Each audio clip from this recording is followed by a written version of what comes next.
তাদেরকে কিল ঘুষি থাবর দিছে, তো এখানে শেষ নয়, বরং আমাদেরকে মাটিতে ফালায় তারা লাইথাইছে। ইতিমধ্যে মুলাদি থানায় মামলা দায়ের করেছি এবং হামলা করেছে মুলাদি উপজেলা ছাত্রদলের আহ্বায়ক, সদস্য সচিব, কলেজ ছাত্রদলের সভাপতি, সেক্রেটারি, পৌরসভা যুব দলের আহ্বায়ক এবং সদস্য সচিব, এদের নেতৃত্বে এই হামলা করা হয়।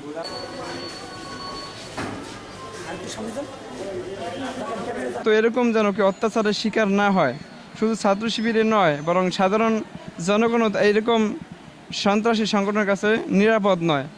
আমরা প্রশাসনের কাছে বলবো যে প্রশাসন এর সঠিক তদন্ত করে এর যেন বিচার প্রশাসন করে।